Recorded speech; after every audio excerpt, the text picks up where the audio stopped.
विधानसभा चुनाव में वैभव जी का दौरा है, क्या कहेंगे? नहीं, वैभव जी का दौरा है तो वो तो उनकी पार्टी वाले जाने, हमें क्या पता। हम तो यहाँ इस फंक्शन में आए थे। स्वर्गीय रत्नाराम जी से बहुत पुराना रिश्ता है, परिवार की तरह है, और उनके याद में इनके सुपुत्रों ने और इनके सपोत्रों ने सबने मिलकर के एक भव्य मंदिर बनवाया है। उसका उद्घाटन समारोह था। उस खुशी में शामिल होने के लिए हम और भाई दानाराम जी भी आए। लुम्बाराम जी को भारतीय जनता पार्टी ने टिकट दिया जालोर संसदीय सीट पर, क्या कहोगे? बिल्कुल दिया है। लुम्बाराम जी एक किसान परिवार से आते हैं और सीधे सिंपल आदमी है, और नरेंद्र मोदी जी की नीतियों पे जो अभी पूरे विश्व में और पूरे राष्ट्र में राष्ट्र निर्माण के जो काम हो रहे हैं, उन सबको ध्यान में रखते हुए उनके समर्थन में और उनके सहयोग में पूरा भारत आज खड़ा है, और हम भी उनके साथ खड़े हैं। गत दिनों जयपुर में आपके विधायक आवास पर रविंद्र सिंह भाटी और आपकी बैठक हुई थी। उसके बाद में रविंद्र सिंह भाटी ने निर्दलीय चुनाव लड़ने के संकेत दिए। क्या जीवाराम भी निर्दलीय चुनाव लड़ेंगे जालोर? नहीं, हमारा कोई चुनाव लड़ने की इच्छा नहीं है। हमको तो जो चुनाव लड़ना था वो लड़ लिया, और जनता ने जो फैसला किया वो सिरोधार है।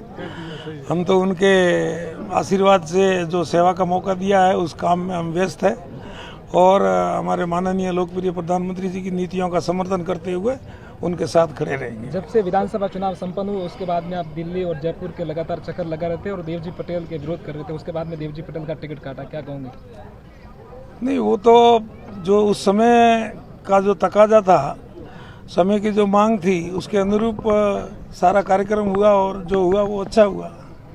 तो लगातार स्थानीय उम्मीदवार की मांग चल रही थी। कांग्रेस में भी स्थानीय उम्मीदवार को यानी कि प्रत्याशी को टिकट न देकर जो है वैभव गलत को उतारा है। नहीं, कांग्रेस का कांग्रेस जाने यार, उनको पूछो। हमारा इस उम्मीदवार जो है वो स्थानीय है, और एक काश्तकार परिवार से है, और भला सीधा आदमी है। और जब वो पंचायत समिति के प्रधान थे तो वो पूरे राजस्थान में प्रथम आए थे। एक कार्यकर्ता के रूप में उनकी पहचान है, और हम चाहेंगे कि सारे छत्तीस कौम के सभी बंधु नरेंद्र मोदी जी की नीतियों का समर्थन करें और भाई लुम्बाराम जी को विजय करें। देवजी पटेल भी लुम्बाराम जी शायद साथ में है, तो क्या कहेंगे? क्या इस बार जो लुम्बाराम जी को भारतीय जनता पार्टी द्वारा प्रत्याशी बनाया गया है, तो दानाराम जी, जीवाराम जी और देवजी पटेल को एक साथ लुम्बाराम जी का प्रचार करते हुए देखा जा सकता है? क्यों नहीं देखा जा सकता? उसमें क्या कोई प्रॉब्लम है, या उसके लिए कोई लाइसेंस लेना पड़ता है क्या? कांग्रेस के नेताओं का लगातार भारतीय जनता पार्टी में शामिल होने का दौर जारी है, लेकिन ऐसी चर्चा है कि निर्दलियों को भाजपा भाव नहीं दे रही है। वो तो समय बताएगा भाजपा भाव दे रही है कि नहीं दे रही है। सर, आपने देवजी भाई की जमानत जब्त करवाई, इसलिए कह रहे हैं कि मैंने नहीं करवाई, सांचौर की 36 कौम की जनता ने करवाई है। सर, क्या मुद्दे रहेंगे बीजेपी के लेकर? अभी जो खास इलेक्शन में रहेंगे वो क्या मुद्दों से? नहीं, मुद्दे तो सारे गौण होते जा रहे हैं। पूरे राष्ट्र में जो निर्माण हो रहा है, पूरे राष्ट्र का जो विकास हो रहा है, वही मुद्दा है, और वो सारी जनता जानती है। 400 पार का जो नारा है वो पूरे देश की जनता मिल करके पार करेगी, ऐसा हमें विश्वास है, और हम भी उनका समर्थन करते हैं। ठीक है, दानाराम जी आप भी जालोर से संसदीय सीट से टिकट मांग रहे थे, लुम्बाराम जी को टिकट मिला, क्या कहोगे?